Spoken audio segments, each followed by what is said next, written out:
traders flame. Hola, prime, the rhythm of the trade, where the bold and the fearless are made. From London to New York, the thrill's the same. Step into the beat of the Hola prime game. Fortune favors those who dare. In the heartbeat of the market we declare, Hola prime is more than a name. It's the pulse of the trade, the trader's flame. Trade.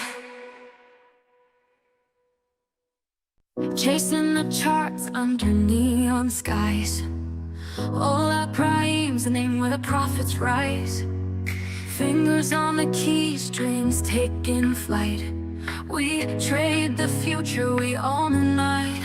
Hola prime, the rhythm of the trade, where the bold and the fearless are made. From London to New York, the thrill's the same. Step into the beat of the Hola prime game.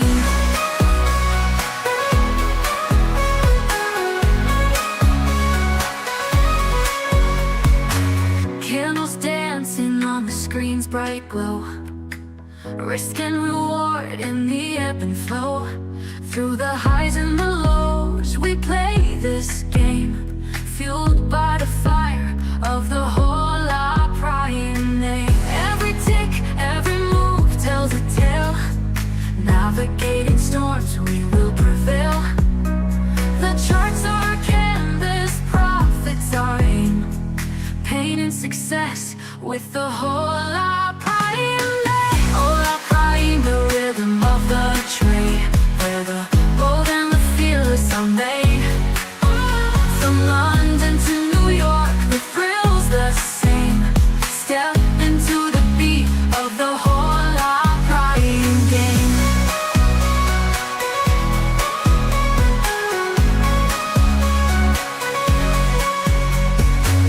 Every tick, every move tells a tale.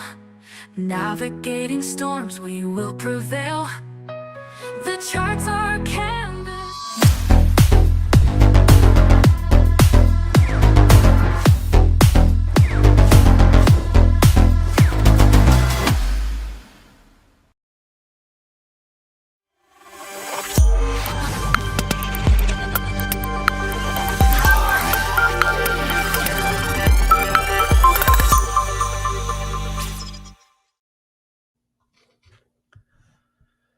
Hello, everybody. As always, good morning, good afternoon, good evening, wherever you are in the world. I am Coach Paul, and this is the Hola Prime Market News Update. U.S. futures markets, specifically the equities, continued their bullish narratives.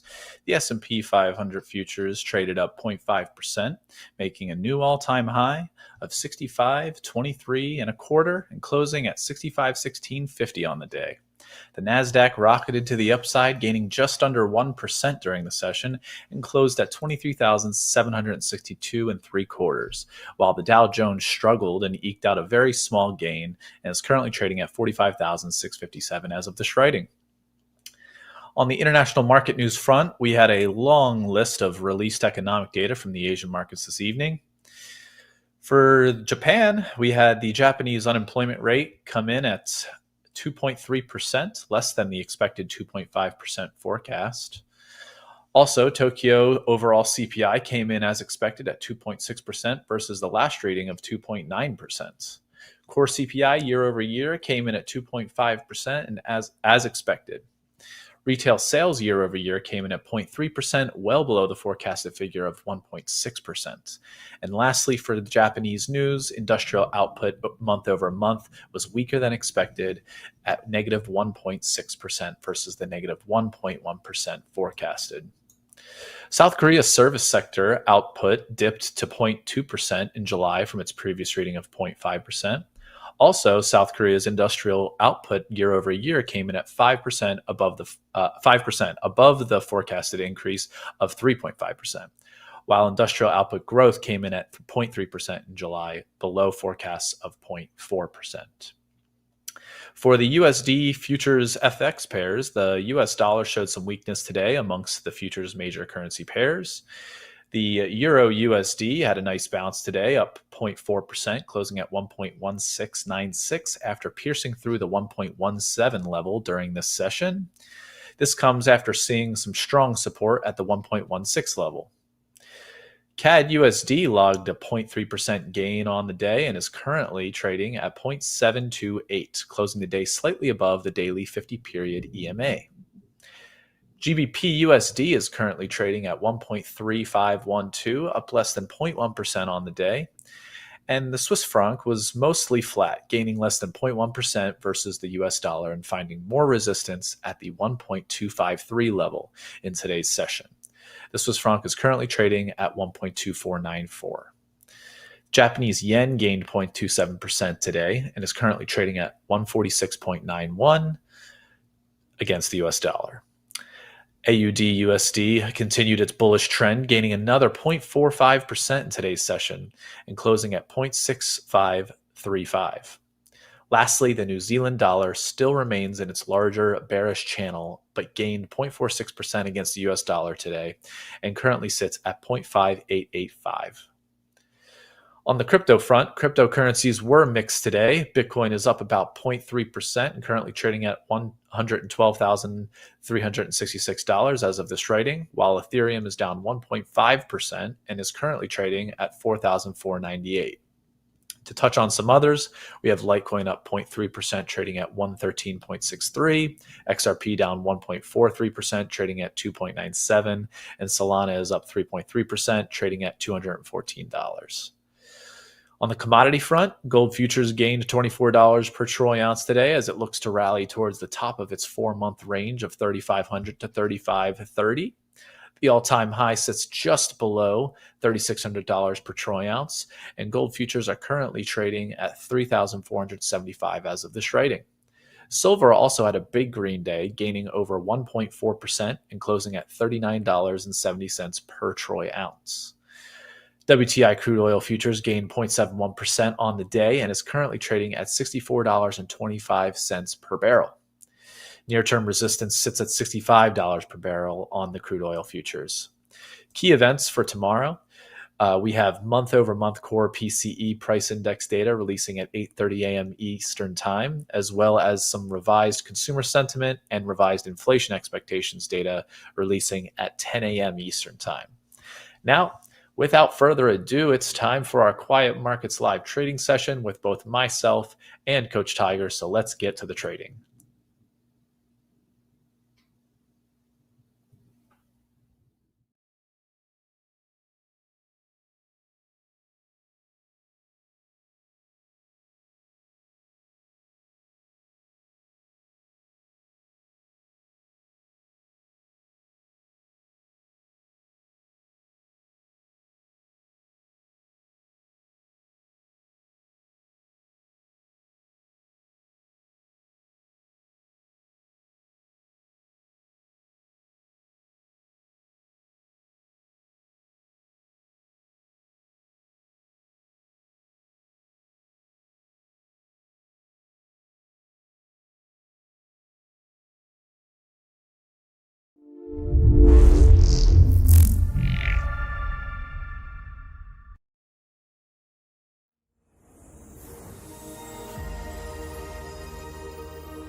Coach Tiger, What's is going going on, my on? friend? Another day in paradise as always. How you doing? Good, man. I actually, really quickly, I did take a trade in the Nasdaq, which was a loser. So right before the news session came on, I jumped into a trade and I put my stop loss, read the news, and came back, and I got stopped out already. So I Yeah. went long the Nasdaq. I'm looking to get long possibly again here, but yeah. So starting the day off on a little bit of a red front, but we'll get it back. We'll get it back. How's everything with you? How was your trading day today? Oh, it's going all right. ended up getting a couple little bitty tiny losses too. I'm doing some scalp trades now, right? Some trades that are smaller time frames, testing them out a little bit, just to be more active on the streams. So I've got a dollar Swiss going right now as well, just kind of like little 1-to-1 trades. I have my edge, as I always say, on my higher time frames, but as far as sharing trades with the stream, it's good to go into some of these smaller ones because there's always risk reward analysis to be given, right, on them to help out with more examples. So For sure. But yeah, I mean, I closed out that. I can't remember if I closed it out after our stream last night or not, but that dollar Swiss franc trade, the big one that I had. But yeah, I just kind of got into a couple smaller trades, just testing the waters on a few things. But yeah, I mean, just kind of looking at my list of items here, I don't think a whole lot's changed. I did go through and cleaned up my alerts, added quite a few, some higher time frame stuff, quite a bit of smaller time frame stuff, supply and demand, and just kind of playing around with my confluences, right? So obviously the smaller time frame, 15-minute, 10-minute, 5-minute, trying to make sure that those zones are inside of a 1 hour at least, right? That way I'm at least getting some confluence. So yeah, it's good stuff. It's good stuff. It's cool. It's really fun coming down to these smaller time frames, get more examples out there. So, but yeah, I like it. But yeah, yep. As far as my top setups, I mean, they remain pretty similar to yesterday. The dollar yen is still my strongest bearish, and it's all the way down to a -14 now. So even stronger than yesterday. And then the dollar Swiss, because I think they were tied at -13 yesterday. Dollar Swiss is up to a -11, so still very bearish. CAD yen, very bearish, -9. Back in, go ahead and flip over to my chart. I've got my top setups right here on my euro dollar chart. Take a quick peek at it, rather than me just flapping my lips about it. Give you guys a visual. So that's my watch list going on right now. Like I said, dollar Swiss gained another point of bearishness since yesterday. I don't have a single blue item, a single blue box down here on dollar yen. So that's about as strong as it gets, right? When I don't have a single blue box, meaning a box that beat expectations for the base currency, right? That's about as strong as it gets. So I'm open to all sorts of avenues on this thing: 4 hour, 1 hour, 15-minute, 5-minute, and just hop on. Silver and gold still at the top of my bullish. The basic theme here has been sell the dollar. So buy metals and sell the dollar, because if you look here, number 3, 4, and 5, Aussie, New Zealand, and Euro, those both involve buying those currencies and selling the dollar. Then you flip down to the bearish, where the dollar is the base currency. There's a dollar sell, a dollar sell, a dollar sell. So yeah, on 6 of the 7 major currency pairs, it involves selling the dollar. So, and then just kind of looking at the dollar index, we did have a piece of bullish info. So we had the GDP report that came out. Now it was bullish, but so was the previous. So that didn't really affect my little speed gauge at all. But when we had the jobless claims come out, the previous number was a bearish number. That's now bullish. So basically puts my little speed gauge to a 50%, 50-50. So about halfway, about right smack dab in the middle, right? We've had some expectations beat, some expectations missed, but yeah, a little heavier emphasis towards the last 7 days. That's why we got the ones in yellow there, the dates.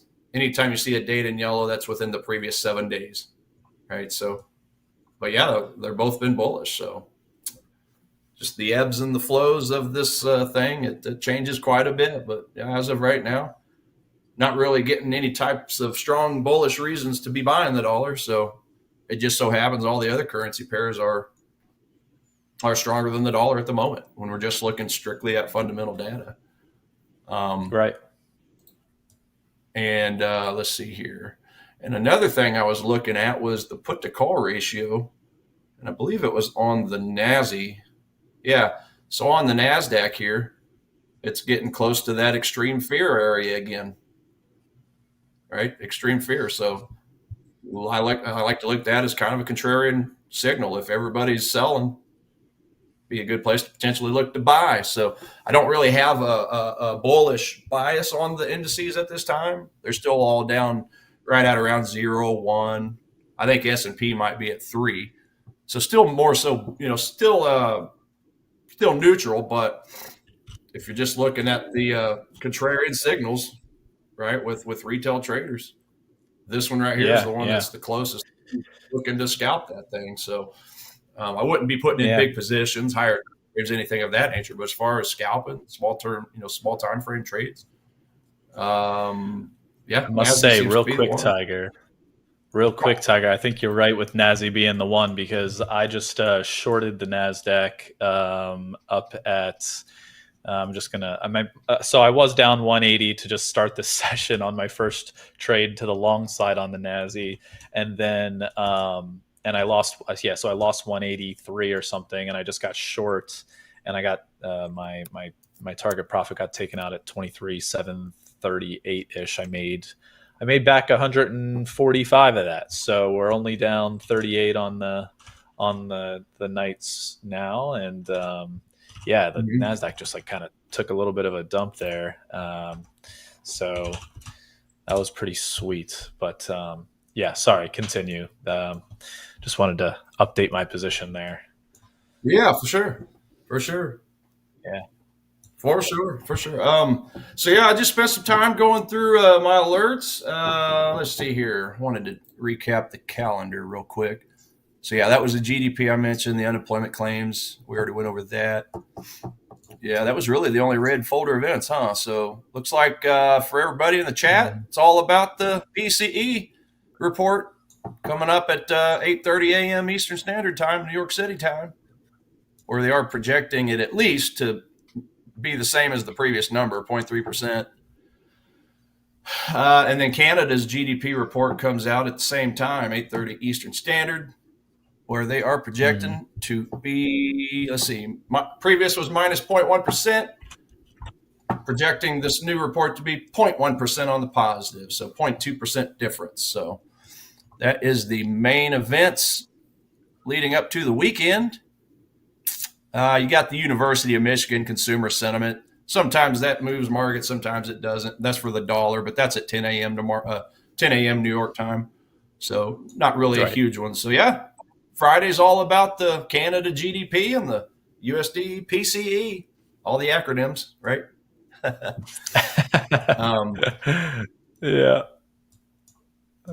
So, but anyway, getting back on over to dollar Swiss. So I got into this trade. Let's see here. I was looking at it on more of a 15-minute time frame. Little supply here. Just simple 1-to-1.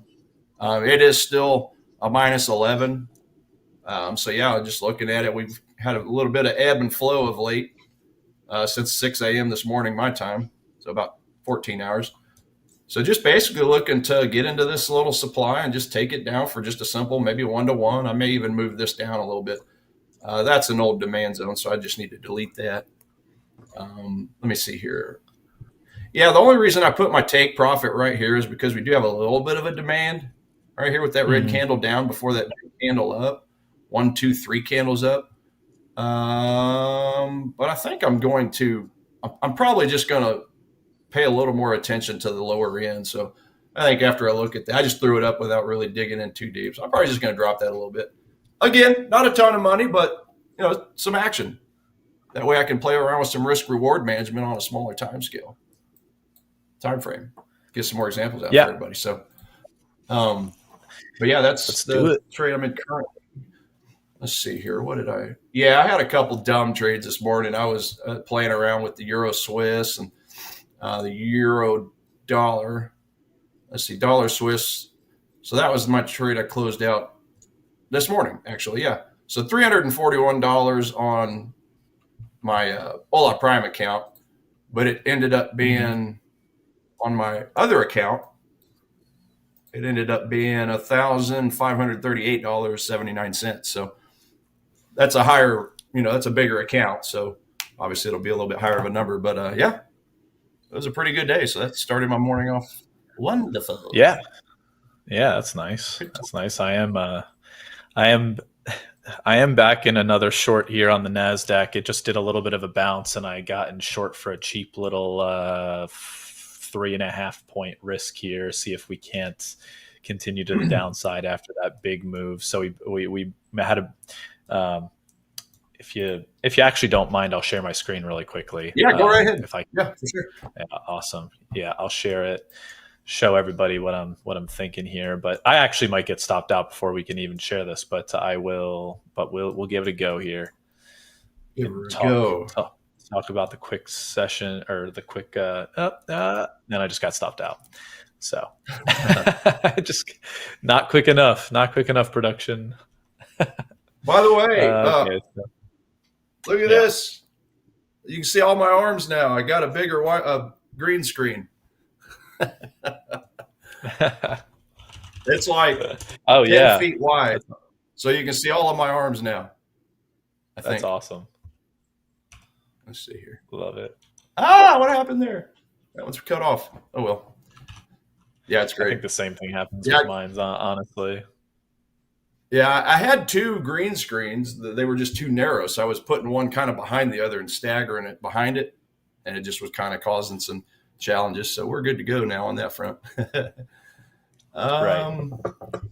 Let me see here. Yeah, so I got into the Euro Swiss as well, but I didn't really do a good job of confluence in my zones. I think, let's see here. I got in on this one. I was kind of looking at this area here, kind of as like a zone on top of a zone. As you can see, it just chewed right through it. I was looking at this little zone here and then this little zone, so I just kind of combined them. Yeah, that didn't last 5 seconds, but what I did not do and what I studied a little bit up on earlier was confluence. So, right. Just trying to get better at these smaller time frames. So I don't know, just wasn't the greatest. Euro Swiss is it's a -5, so it's not the strongest of bearish, scoring, but 5 or less is bearish. So just took a stab at it. Mm-hmm. So yeah, tiny loss there. And then what was my other one? Euro dollar. Yeah, you get a nice big winner, and it's like, let's go test out some other method. It's not a big deal. So overall, I'm still way up on the day, obviously, with that trade. But what was I looking at over here? 15-minute, was it?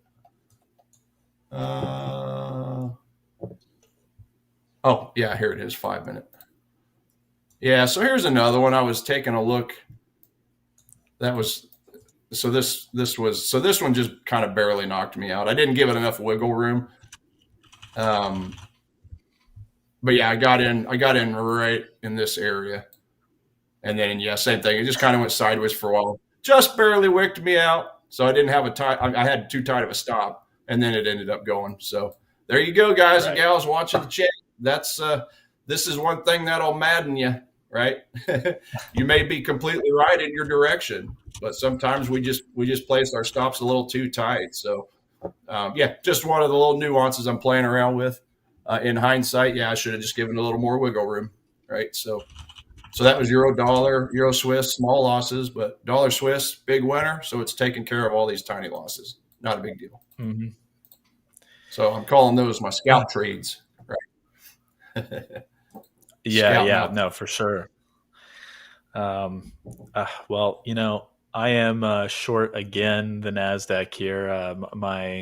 I gave up a little bit of that gain that I had previously on that short that I took a stab at, and I got stopped out, and then I just looked to take another short here. So the buying volume, relatively speaking, we can show my chart real quick since I'm in one here. Yeah, sweet. Don't mind these execution orders here. There was one, the first bad trade, then I had the good short there, and then I had another small stop out, which was bad, and now we're in another short here. So I'm looking for some continuation to the downside. I mean, it looks like there might have been some sellers that got trapped closer to the bottom there, but there's some liquidity down at 23,730 on the bid that I really was thinking that the Nasdaq was going to want to go and take out. Maybe it just has to, buyers have to, I don't know, give it a go for another few minutes here before they give up and the sellers take over again and get us down into that liquidity area. But or maybe not. Maybe I just simply I get stopped out here and we start rising again, rising with the tides of this crazy Yeah. bullish market. But and as I'm saying that, some liquidity is also popping up on the offer, up at 23,748 and 3/4 on the good old Nazi. So we'll stay in this trade here. We'll look for a nice move down. Would really love to get into this 23,725-ish kind of area. So put right there, 26. We'll put the target profit at. Be a nice $260 gain if we can get down there.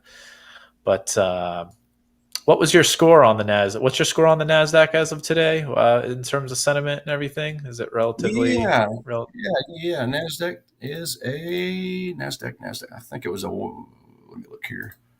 0. That's as neutral as it gets. Lovely. Yeah. So let me see. I can even dig into that a little bit more for you. So yeah. So for NASDAQ, COT report was neutral. Retail traders are net long, so it's not really helping with a long bias as far as contrarian signal goes. But good seasonality, good trend, good GDP report, good CPI report of late. Interest rates benefiting it as well. The things that are going against it is both PMI data, the retail sales, and then the inflation data, the PPI, the PCE, and then the employment change. So, yeah, you got half going one way, half going the other. You add it all up, it's a 0. All right. Just for more context. Right. Yeah, definitely. So of course. So if you're a trader that's like super data dependent, it's basically pointing to sell. If you're a trader that's more technical analysis, interested, then you'd be looking to buy. So that's kind of how it breaks it down. But and then the sentiment analysis, so the COT report, the retail positioning, that's leaning towards the bearish side, because again the banks they kind of remain neutral, and then the retail traders are net long. So you could look at that as a short signal, but it just depends on where your focus is. I personally like to look at all of it as a collective whole: sentiment analysis, fundamental analysis, technical analysis. So that's why I follow the score overall pretty highly. Right. Yeah, I mean, Globe Traveler is actually also trading the NASDAQ. He's looking at the NASDAQ chart right now. NASDAQ is pulling in our favor right here. Let's see if we can't get a nice push to this downside. What I do want to do is trail this a bit. I'm learning how to trail better. We talked about this before, Tiger, that it's kind of a weak point of mine, of just like, instead of, necessarily taking out the position early, or like if things don't look too great, taking out the position early just by flattening, I'm kind of just moving my stop little by little. Especially in a situation like this where, I'm down like decently on the day, and I'm essentially just trying to secure some green trades here. I mean, the downside looks pretty nice at the moment, and I don't want to be caught up in like some sort of illiquid reversal here, where then I just immediately get stopped out for like $120 loss when I could have just secured $50 and lived to trade another trade. So looks like we are starting to we're starting to fizzle out a little bit. I'm curious if we are going to fizzle out here. The sellers are not coming in as strong anymore. That move was relatively low volume to the downside, and this is exactly where we supported earlier. There was about 120 sellers stuck at the bottom here, around 9:07 when this 5-minute candle here, the low was put in. So, okay, come on, let's go. Okay. Yeah. I'll take it. Go. Go. Come on. Power Rangers. Please do it. Remember the Power Rangers? Oh, Or dude. that was probably It's a little bit like it was like probably 5 to 7 years like before me, but I still watched it as a kid. I still like there was still Power Rangers on the TV. Like I still liked the Power yeah, I Rangers, guess. but like you know, I was like Sega Genesis Sonic the Hedgehog kid. When that first came out, Yeah. that was like my big thing as a kid. I loved Oh yeah. watching the Sonic the Hedgehog cartoon show and all that kind of stuff. Nickelodeon, all that stuff. But all right, Yeah. I just got stopped out here for like an $80 gain there. It's not too shabby. Great. I'll take it back to $34 in the red. Not the worst. Active early overnight session here already, so very active. Oh, that's good. Looks like. Swiss, dollar CAD. Just taking a look at some of my other alerts over here, see where I'm closest to another potential trade. Possibly gold might be coming up soon. Maybe in another 15 minutes. Maybe that one will hit my demand zone. Yeah. Oh, you know what? I haven't looked at gold either. Let me look at gold. No. Yeah, gold's still quite strong. The metals, I mean, they're stronger than any other thing I'm tracking. So, first chance I get on any time frame on gold or silver, preferably silver. I just like the more recent price action. Like you go back the last couple weeks or so, you can actually see a trend on silver. On gold, though, you go out to the higher time frames. I mean, it's been a little better, but silver just to me looks better. It looks a little more defined as far as a trend. Yeah, no, I completely agree with you. Which is weird because I hate silver, but I like objectively the trend is there with silver versus gold being in the range. I am 100% am on your side with that for sure. Yeah. Gold scares the hell out of me, but or I meant silver. Sorry, silver scares the hell out of me. Oh, okay. But yeah, silver is a scary one in the futures markets for sure. But maybe one day I'll get back into it. But yeah, it's a tough one. Generally speaking. Yeah, and interestingly enough, since the tariff liberation day, silver has been. So if you look at the silver to gold ratio, it's actually been up ever since, like I said, ever since mid-April. Meaning, the strength of silver, at least on a chart, is looking a lot stronger than the strength of the gold. So that's just kind of another thing I'm looking at as another reason to pick silver over gold. Okay. Which I can definitely show that here in a little bit. I want to get short gold, but man, it has already come down almost 10. Okay. You know what? Should we do? Yeah, let's just do it. Let's get short a couple here. Short a couple of gold here.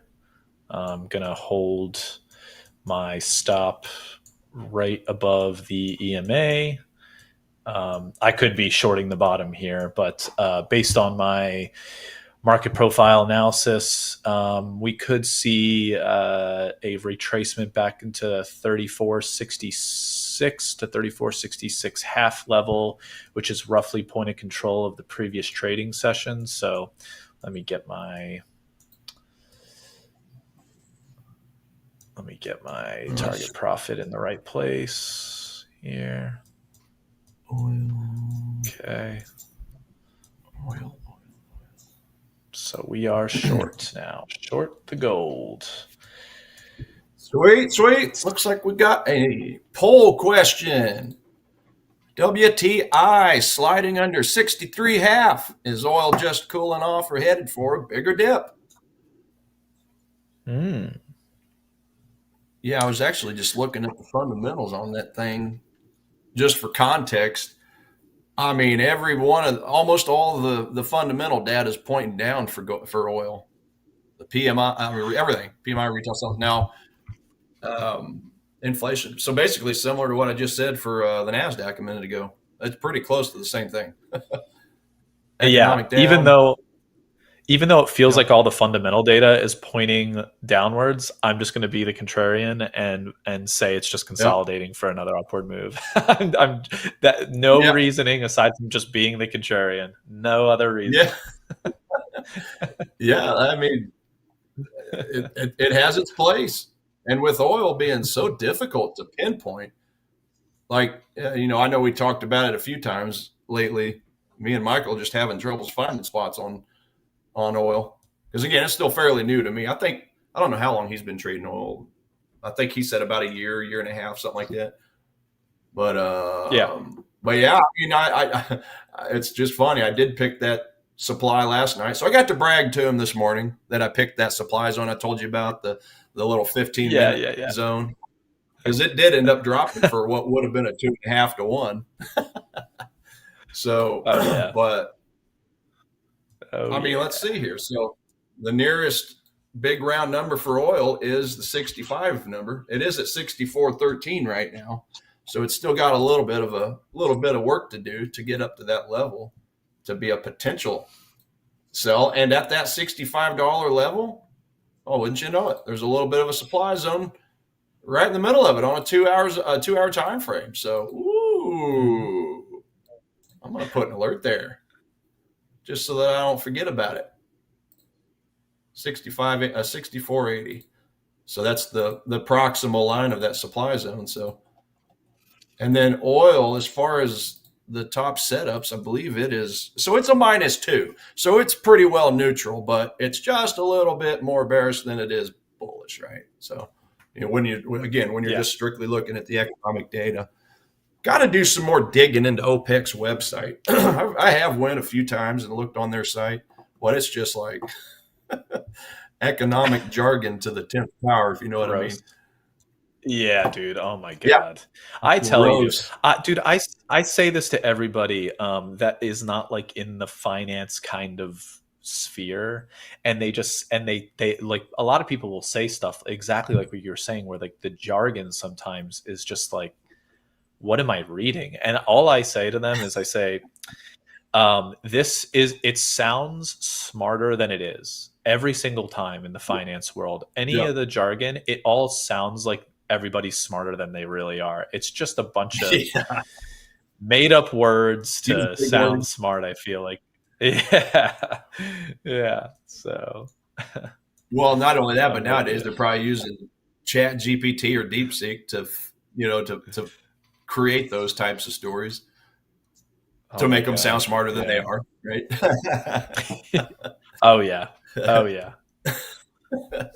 It's like, just talk to us like a regular person. Like, dumb it down to a second or third grader's level, right? I agree, man. I agree. But you're right. They do that, I think, on purpose, because they want to sound like the expert. They want you to come to them, maybe pay them money for their expertise, buy their service, buy their product, right? So I think some of them do that on purpose. That's my speculation. I could be way off, but it just feels like that's mine too. Personally, that's mine as well. So, and that's a huge reason why that's why all I care about is the hard data. Like, that exact reason, because I can look at my top setups page in 2 seconds and it'll tell me where everything's going. The bullish is a bearish. That's all I care about. Because if the banks, if the people that are making all the money are looking at that, okay, great. Now give me a chart, give me a few different time frame options, and go latch onto that trend. So, I think too many people think early on you have to know the ins and the outs of all that. If you are a big into fundamental analysis, but the reality is you really don't. You can speculate all you want, but at the end of the day, price action is king. That's where we're trading. So, just my thoughts on that. Could be right, could be wrong. I mean, Yeah, just keep an eye on like the economic calendars, and then like what I would say is like you just keep an eye on the economic calendars, and then when you look at the economic calendars, you say, "Do I understand what that means, or do I not?" And then you look it up if you don't understand what it means, and then you learn what it is, and then just rinse and repeat, and then all of a sudden you start learning about what those things are just through paying attention and in the trading world and whatever, and you won't get caught off guard if something fundamentally does like genuinely affect a news release or whatever, or some of that jargon within a news release or what have you. So, but yeah. Yeah. That's it. So what you got there? You got I am short the gold, but it's funny. I'll laugh if I actually shorted the bottom of this move, but I do have a little bit more size that I can put on, but it looks like, yeah, you know what? You know what's funny is I think I'm just gonna I might get out of this position if it rallies up above this like 64.71 half area.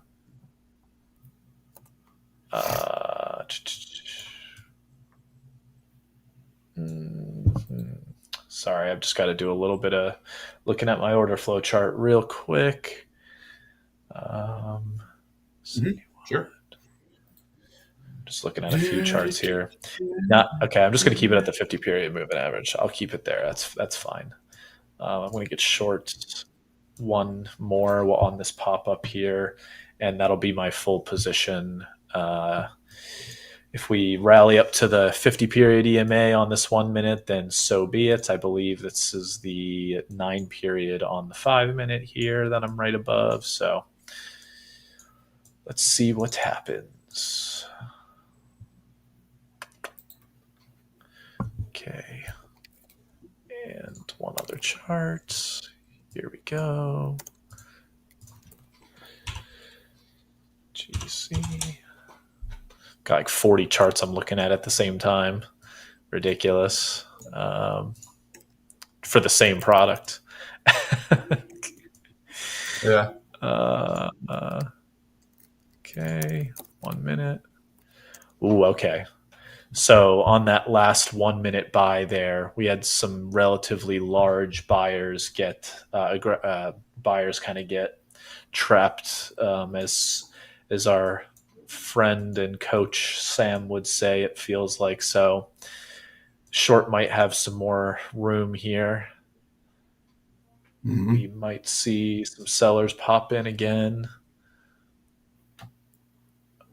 Oh wow! All right. Oh wow! Okay, buyers coming in. 1 hour. Come on. 50. Sink. Put an anchor on that thing. Come on, gold. Come on. Oh, don't do me like this.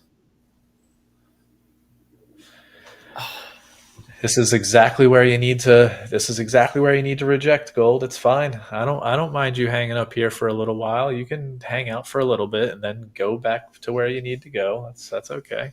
That's no worries. Go back to your hole. Go back to your hole. Go back to your hole. Yeah, your hole at 34.65. Come on. That's exactly where you belong. Come on. Come on. Got to pull out my best Tony accent, Boston accent. Come on. I think that was a decent Boston accent there. That was okay. That wasn't bad for not being Bostonian. Yeah, I didn't even realize, because I think the first time we were on stream together, I asked him where he was from, and he said Boston, and I didn't even notice any accent personally. And for me, when people say they're from Boston or Massachusetts, I just automatically in my head say Boston, like not out of the fact that I'm making fun of or picking on an accent, because I mean, there's plenty of material to make fun of with me with my Southern accent, right? But he said, "Oh, I try to hide it or whatever." I said, "Oh, I said I didn't even know. Like, as far as I was concerned, from anywhere, I didn't notice." But yeah, Maybe I should not say that. Hopefully, people don't think. Yeah, I'm making he's fun. We're no. not. He's definitely hit it well. Like he. It's actually Yeah. similar to like what I did from when I'm me being from Philadelphia. Like I had there's an accent there. Generally speaking, there's also an accent there, and Yeah. I repressed that immediately when I came to Florida, and it's mostly gotten out of me. But there are a couple things like some vowels here and there that will come out in that kind of accent randomly. Sometimes it's usually the A's. For some reason, the A's get me, and the Philly accent sometimes comes out. But I The think it's just A's, eh? programmed in my DNA. Yeah. What's an example? Like, what do you mean by the A's? All right. Yeah, my Put you on the favorite spot. example to do, but I can't really say it on. I can't say it on stream though, so I'll Oh, tell you off gotcha. stream. How about Oh, that? okay, gotcha. That's No, no my worries on favorite that. one. Yeah. Oh Ooh, God. gold. Might be getting close to a It's funny, gold man. opportunity here. Let me go double check. Double check my other gold, gold, gold, gold. Every time I say gold, I always think of what was his name on Austin Powers? Oh well, I can't remember his name, but I like gold. I don't Yeah, speak you're talking freaky about deaky. the I yeah can't. Is it the pinky guy. no, Fat the fat. I can't fat. Well, I don't want to say his name on screen, but Yeah, that's exactly what else. I forgot. I totally Fat. forgot that was his name until I started talking about it. All right. So silver or gold. So it looks like I might be getting into. Now, here's the funny thing, man. You're in a gold short, but I'm looking at a gold long. Oh yeah. Oh yeah. Hey, So I guess. actually, the gold long should work. If it, as long as it goes down to my level, then the gold long will work. So just wait a little bit. All right. Oh, okay. All right. Well, I'm on I'm just XAU kidding. USD, so it shouldn't affect your trade anyway. You know, because you and I both like move the markets, right? Yeah. Oh yeah. 100%. Dude, are you kidding me? People flock to my trades. They know exactly what's going on now.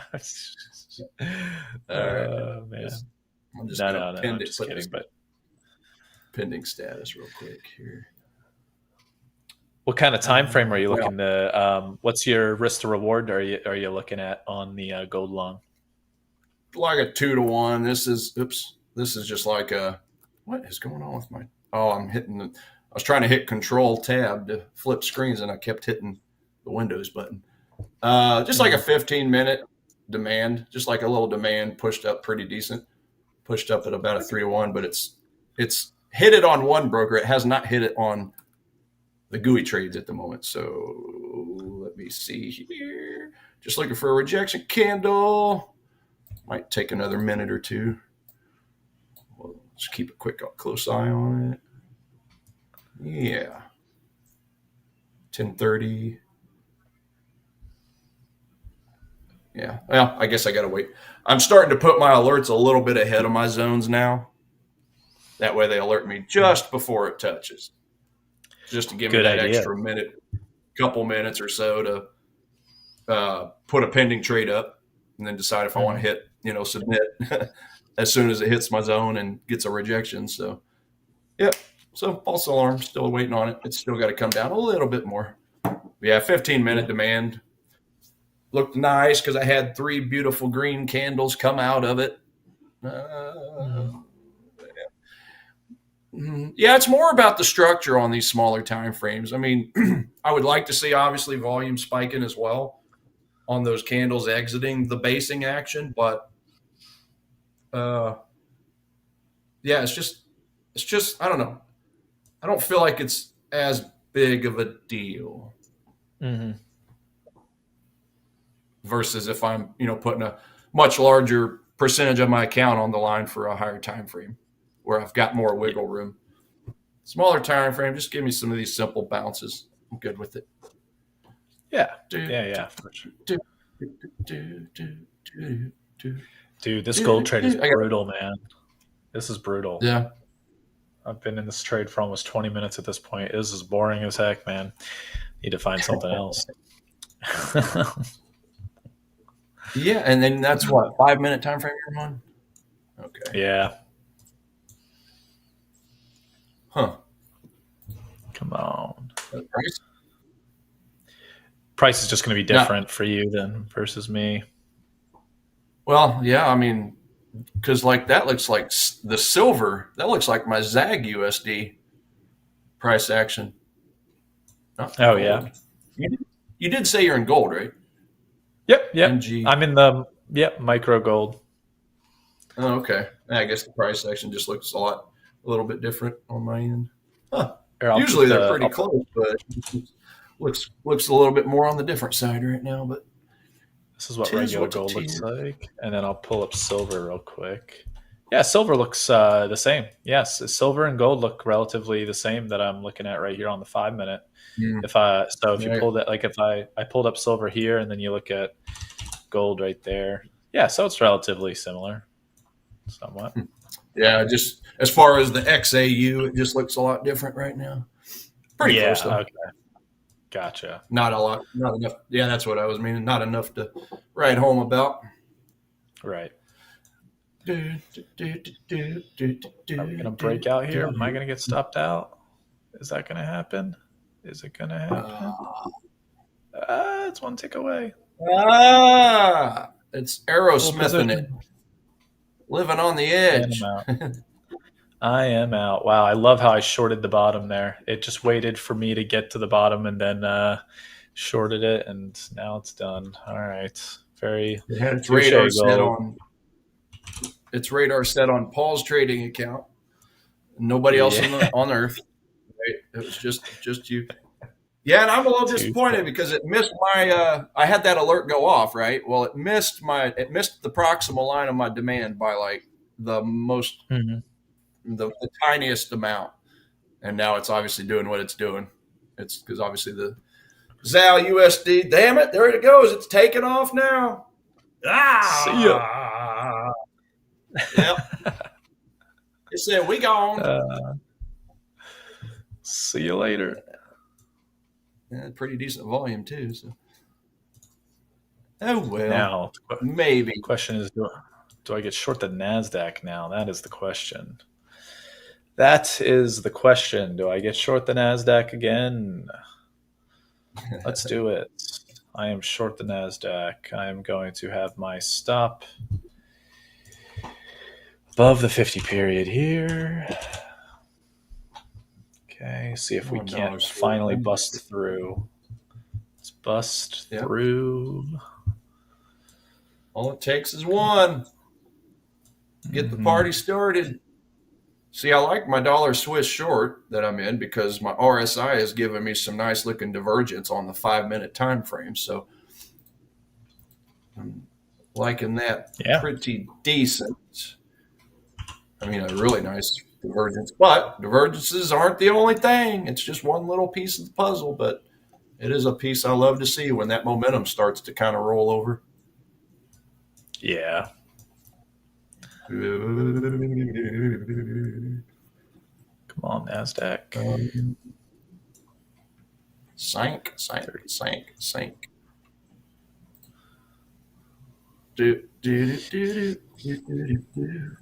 Thing with the NASDAQ is the problem with shorting the NASDAQ. The only problem I see with shorting the NASDAQ is that, well, not problem. I don't know if I'd say problem. Let me get to the higher time frame chart here. That if we do if we don't break, you can consider this general area as support, because on the TPO charts specifically, I might get stopped out here in a second. But on the TPO chart specifically, it considers point of control roughly around the 23,730 area, which is where we're having a trouble breaking through. But on the volume point of control is all the way up at 23,774 roughly. So The Okay. thing is the point of controls are kind of different based on time spent in an area versus volumes, spent in an area. But if we don't break to the downside, it's likely just due to some basing out and like some comfort in this general area as like a kind of like a point of control area. If we do break down, there's a long way that we could go. We could go down a Mhm. pretty long way before we really find an area that could act as like value support. And that area, when I'm looking at my market profile chart, is as low as 23,670, roughly that area, which is literally like 80 points below where we currently are. Along the way, obviously, we can find support in areas like EMAs and what have you, and little like micro support Mhm. areas of sorts, because there's a lot of volume that is traded throughout all of these levels here. But as I'm saying that, we are dropping down a little bit here. Can we finally break through, or are we going to continue to just have some resistance Nickel and here? dime Come you. on. Give the man Yeah. a win. Give the man a win, Mr. Market.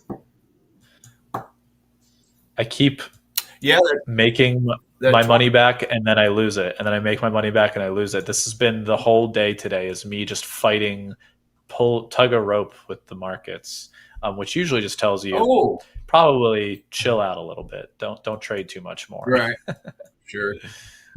Um, I meant to ask because I know Tony was talking last night about he was like $400 away from finishing a challenge of some type.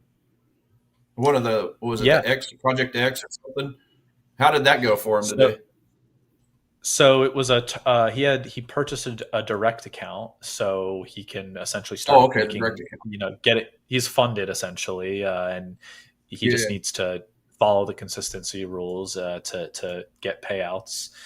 And Mm-hmm. he got to that. He needed to make like 400 and something bucks, and he made like at the end of the day, it was like 600 and something that he made. So great day. He got to request a payout, and it was pretty awesome. So That's awesome. very happy for him. Yeah, No, yeah, I man. had First payout. That's cool. No, I was digging into the details of those direct funding challenges the other day, so thinking I might need to take a holler at that. Yeah. Well, I got It's stopped really out not though a for bad. the tiniest of gains. That's Sorry, really you can not. go. Sorry. Oh no, you're good. I was just saying it's really not that. It's really not a bad value either, Mm-hmm. as far as Oh just yeah. going through, passing up the challenges, just getting funded. So, no, it's pretty good stuff. Pretty good stuff. So was that? For sure. Let's see here. 97.76. Was that plus or minus? Minus. Or minus. Did they put it as You just plus? updated. I see. I got you. Oh yeah. I got you. Yeah, I think I'm sitting Yeah. around 140 or 133. I think it was plus Yeah. Very nice, 133 on the man. day. On And now this it one, breaks. Oh, dang it. ah, sunny beaches. Sunny beaches. How about the rest of the crew? How'd they all fare today? Everybody did good except for me. I was the laggard of the group. I was the only one that registered a red day. I was down like 1,500 on the day. Everybody else, Tony logged like 600 something. Daryl logged like over $3,000. He was a monster today, and then Sam I think logged Nice. 1,000 himself. So pretty big days for everybody except for myself. I simply picked the wrong products to get. Like I picked the Dow to get long when I should have picked the ES or the NASDAQ because the Dow lagged. And then it was just like kind of like that over and over again. And it was unfortunate, but it was a good day of lessons learned. And I think I'm going to go back to the ES and not deal with the Dow as much. So I'm going to definitely focus more on the ES. Looks like we want to break down here, so I want to re-enter my short, but I also don't want to enter short right at the bottom of this range. I know. Dang. All right, so yeah, this gold's just flirting with me nonstop. I mean, just because I got a pretty good. I just wished it was consistent from platform to platform about hitting that zone, right? Yeah. Ah, all right, looks like. Um, get my calculator out here.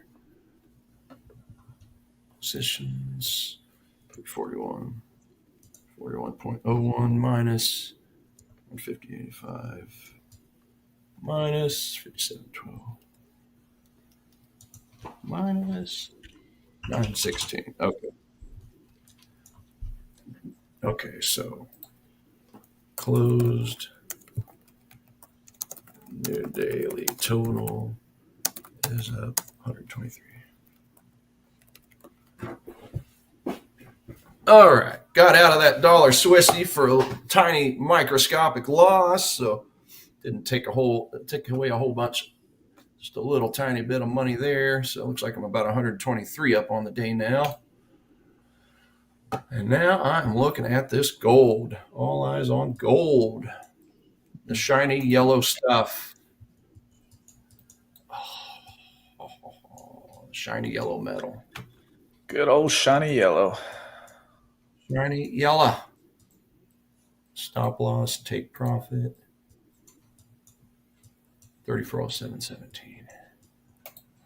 3407.17. 3415.30. 1530. All right. All right. Break that high and we'll take a hop in on gold here in a minute. Funny enough, at the low, I made sure to switch over to the MNQ so I could get short one MNQ contract for the sake of knowing that if it does bounce up on me, I can at least be in the smallest of positions to then be able to get into an actual larger NQ trade at like a better EMA. But at least if it was to go down, and just really truly just break hard, at least I'm in something to I'm in a trade of some sort. But yeah, so I am in a small. Oh, here we go. Oh man.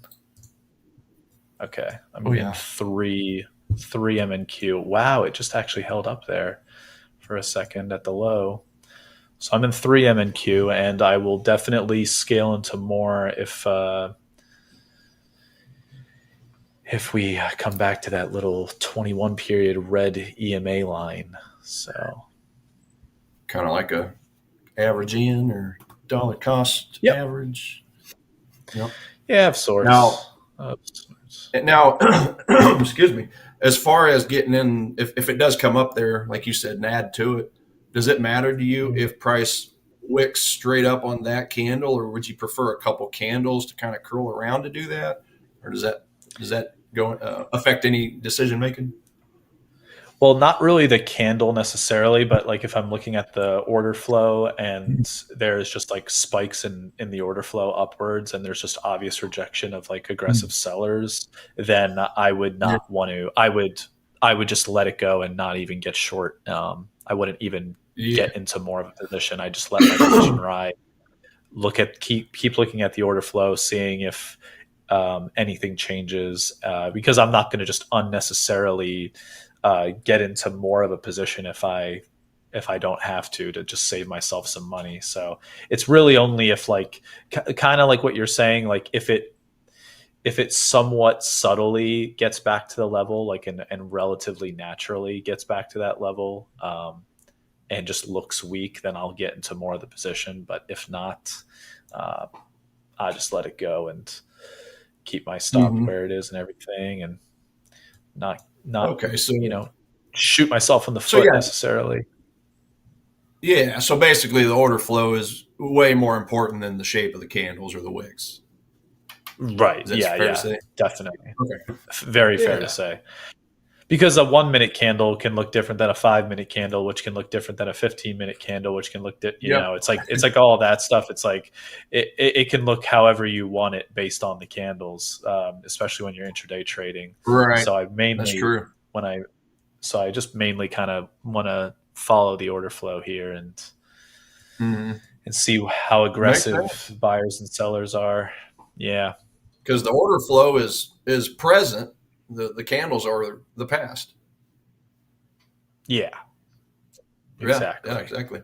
Lagging, exactly. Right? Lagging indicator, so to speak. Yeah, and me and Sam actually had this conversation at one point, a similar conversation of like, if you're looking at hammer candles, for example, or like let's say you're looking at the 5 minute chart, and there's a hammer candle that forms, but then you look at the 15-minute chart and there's no hammer candle there, and then you look at the 2 minute chart and there's no hammer candle. It's like, so there's just a hammer candle on the 5 minute. It's like, is that going to tell you anything? Or there's just like it, but if you're looking at the order flow, you can see, did that hammer candle on like the 5 minute form in a way where there were like super aggressive sellers that tried to push the market down and then failed, and buyers, and then there's heavier buyers coming in.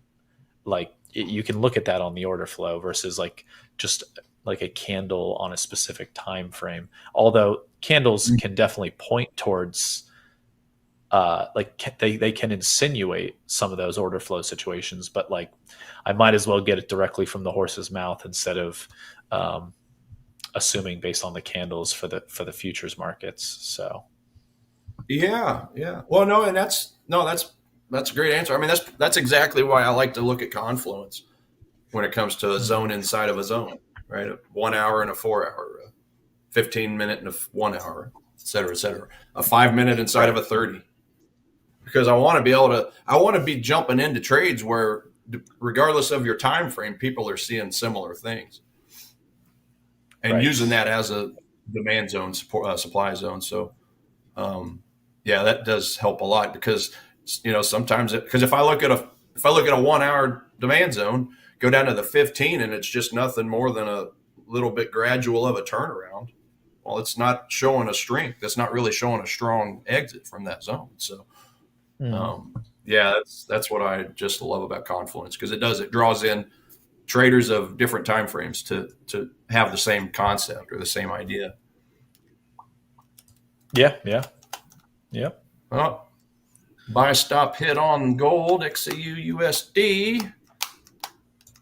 Just picking about a 1-to-1 on this thing. A little bit of so there's that. We'll see how that works out. Tiny little 1-to-1.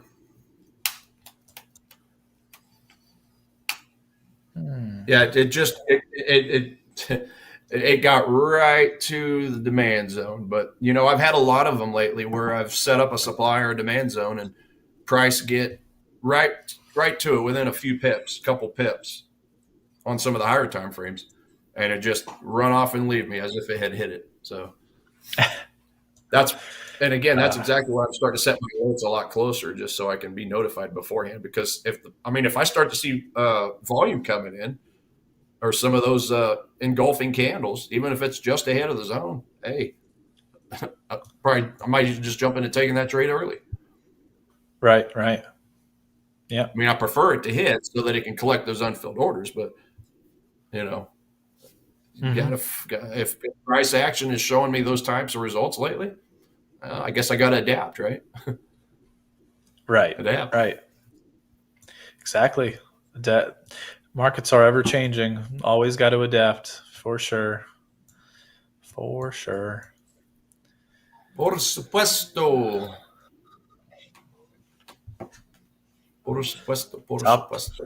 Top dog's in the house. Good to see you. Good to see you, brother. How you doing? How's everything going? What are you looking at? What you trading, top dog? What charts are you curious about? See what you got going on, so we can take a look. I am in a gold at the moment, and yeah, that's kind of the update on me. Yeah. Got a lot. Don't mind my relatively gross short position on the NQ at the moment, 3M NQ, close to this support that we have at 23,730. We just pierced through, and then now we're coming back up above it here. Wondering if, again, our sellers just getting trapped here, and then eventually we're going to make a turn up. I don't know. It feels like we could just end up grinding down this for a lot of this session, and it's just going to kind of be a little brutal throughout the session. But I'm going to try and hold on to this as long as I can, and trail at the 50 period EMA on the 1 minute, and I'll pop up the 50 period on the 1 minute here, just so everybody knows. So that blue line, going to just keep it above this blue line here, where we've been generally respecting price. So I'll draw a little trend line here too while we're at it. There we are.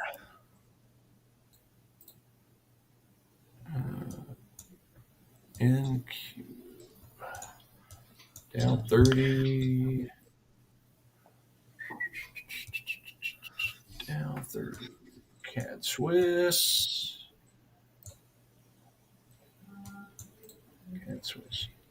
Yeah, CAD Swiss, I'm about probably not too far, maybe like 10 pips away from a potential short on it. If you like, I can go over my alerts real quick just to kind of get a little bit of a visual. Yeah, we can do that. I just want to mention one more thing, just in regards to literally what we were talking about, where I was talking about like hammer candles and stuff. Here's a really good example. Literally an example pops up minutes after we were just talking about it. So like this one right here, this kind of like doji. It's not a hammer candle technically. It's but close enough. The general idea of spiking down with volume and then coming back up and settling, at least with a doji or like a hammer. And there, when I'm looking at order flow, for example, what I just saw there was a lot of sell volume closer to the bottom of this candle, aggressive sell volume. The delta was negative, and then we popped back up, but the aggressive buying volume was very weak.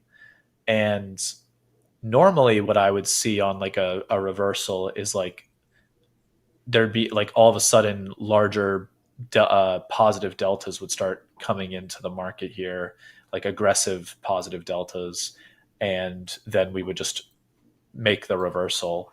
Whereas here it's like not happening as much, but here's the problem. This is an overnight market. This isn't just regular trading hour sessions. So that's the dilemma, is like analyzing these overnights and how the order flow is being respected. And this is just going to take a lot of experience generally analyzing these overnight markets to really gauge the feel of like how the NASDAQ behaves when it comes to like volume, order flow, and whatnot. And eventually over time, I'll get a really good grasp on the NASDAQ overnight. But in a regular trading hour session, at least, I would expect to see a little bit more, buying delta pop up, or a positive aggressive buying delta pop up, and really make a statement. But it's not happening. So I feel relatively good about this short. If continuing to grind down in this channel. So yeah. Can you give me 1 minute? I'm sorry. I'll be right back. Yeah, you're good. Yeah, no worries. All right. Top dog in an EU long or GU long. 1.34666. Coach Tiger just left. Yeah, he'll answer that in a second, Top Dog. That's funny. In a second. But yeah, I'm kind of just to update everybody in general. Like I'm looking for on this NASDAQ trade here. If I go back to like a 15-minute chart, kind of zoom out a little bit here. Looking to get down into this 37, actually 30-minute, apologies.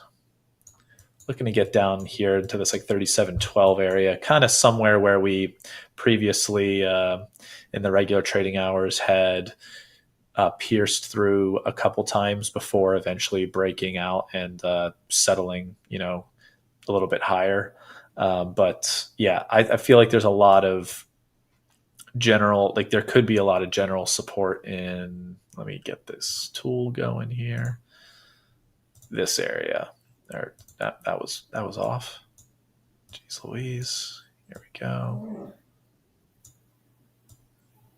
This is where I'm expecting some general volume to, or some general support to possibly come in. And if we kind of break through that area, I was saying to Coach Tiger that we could see a drop as low as 23,680, which is close to the value area low of the previous regular trading hour session. So if we just kind of get to this level, consolidate, and then just break down, I could see it kind of closer to the 23,680 area, which also happens to be the 50 period EMA on the 30-minute chart, if that means anything to anybody. But if we keep looking out on a higher time frame here, and you look at like the 4-hour chart, you can also see like here yesterday we spiked up to the 23,680 area before closing back down. And then again, we had another time during the overnight, last night's session, where we kind of spiked up here and closed back down here. And then today we obviously had the bull move. So I kind of like this general area of like this general area right here as like a possible support area, which also coincides with here. But yeah, so I mean, it does help that we kind of had a little bit of a test of the. Here we go. I'm sorry, I'm looking at a chart. So it helps that we had like this little test of this 23,800 and then we rejected off of it. That definitely is a little bit of a help there in the beginning of this overnight session. Or really it was actually at the end of the regular trading hour session, and then to start the overnight session, essentially towards the end of the regular trading hour session, we then came back down, and then we didn't revisit that in the overnight so far, and we're just kind of channeling down here. So definitely makes me feel more bearish and like we should see some consolidation. But yeah, that's really it. 1658. Everything's going good, Top Dog. But yeah, everything's good with me. Had a little bit of a rough day today, but the team had the usual crew. They had a really good day today, so I was happy to see the other three coaches in the green, well in the green. So a little bit more of a learning day for me. I picked the wrong product to trade in the Dow, which was most of my losses on the day. I could have traded the NASDAQ or the ES, and either one of them would have been fine. So, it was kind of a step back, and you know what? I think I'm going to chill out and not trade the Dow for a little bit, give myself some breathing room, and go back to my bread and butter of the ES and dabble in the NQ every once in a bit. So. But yeah, I'm doing unluck of the draw. Thank you. Yeah, it was the unluck of the draw, right? Exactly. Yeah, Top Dog. I did get out of that EU trade. It just tapped my stop loss and ran in the direction that I was anticipating. So I had that. I'm assuming you're talking about the one I took last night. Let's see, was that last night? It was 28. Or maybe this morning even. Yeah. But no, I did get into one small loss on it. And I see that you're on the pound long as well. Yeah. Paul, do you mind if I flip to my chart real quick? Take a quick peek. Yeah, let's flip. I'll give any update if necessary. Yeah, for sure. Sure. Yeah, so here's euro dollar. So I'm assuming you're talking about, yeah, because I was looking at my trade history. I don't have anything in the immediate spot, but yeah, I was kind of looking on. Let me see here. I was looking at this area this morning, and so yeah, I got into this trade, but as you can see, it just barely wicked me out, and then it turned around and ran. So just had it a little. I should have probably put my stop under here a little more, but yeah, just a small loss on that.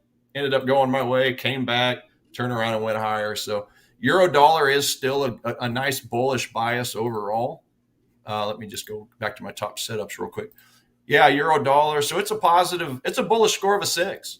So kind of mixed results on the fundamental data, but it's being propped up partially by the COT report and basically the sentiment analysis, right? So the banks did favor the euro over the dollar on the more recent report. Now we get a new report coming out tomorrow, which I'm going to be a lot more interested in as opposed to last Friday's, because everything changed obviously on Friday, right? With Jay Powell's speech. So last Friday's COT report was accurate as of last Tuesday. So when we get the COT report tomorrow, it'll be accurate as of this Tuesday, this 2 days ago, right? It's always 3 days late or 3 days lagging, if you will. So, but yeah, just looking at euro dollar according to that, really good sentiment analysis score.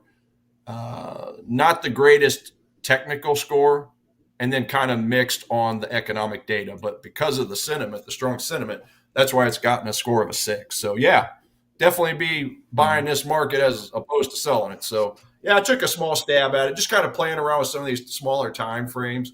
So I'm just kind of getting back used to, how tight do I need to have my stops? And then obviously playing around with my risk. So yeah, I hope that answers that. But as far as the pound dollar, looked like you got in at the 1.3466. Yeah, when did you get into that trade? I'm just curious. Is that something you got into today, yesterday, or within the last hour? Because I did map out the coordinates that you put. So I'm assuming maybe you bought at the break of this little swing high right here, possibly. But if so, yeah, you're in the money. You got the money. I'd be interested where your take profit is, maybe where your stop loss is, top dog. So yeah, just let me know that. Yesterday. Okay, so you got in yesterday. Yeah. Are you still in the trade, or did you already close it out for a profit? Yeah, let us know that. Yeah. Because just looking where price is currently. And let me see, 15-minute. Yeah, I mean, it's kind of bouncing into another demand on a 10-minute time frame, right? Really beautiful price movement after this quick little basing action. Did break this more recent high. Hell, you might even get a potential bump back up. Hell, looks pretty decent on a 5-minute. 15, kind of. I mean, not really the greatest, but yeah, 5 and 10 minutes. Still in 35, 446. Okay. 35, 446 is your take profit. 35, 446. Okay, so yeah, you're basically taking profit at this swing high point. Okay, yeah. Yeah, I just went out to a 1 hour, I see. So you basically bought a break of that. And yeah, looking good. I mean, look, pound dollar is giving a bullish fundamental scores. Oh, you know what? Actually, pound dollar it just changed, so it's still a positive 4. As always, 5 or higher is what I like to see. Okay, so if I just go back to my top setups page, yeah, see, that's just something that I personally do. Like if I want to get into a long, it's got to be a 5 or a higher. So pound dollar is a 4, but it's in the profit. If I get into a trade that like let's say euro US dollar, it's giving me a score of a 6, right?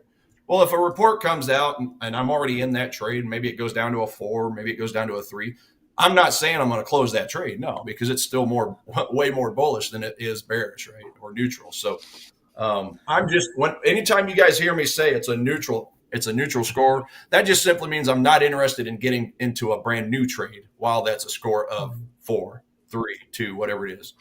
But if I get in and score drops after that, hey, I'm already in, brother. I'm already sold.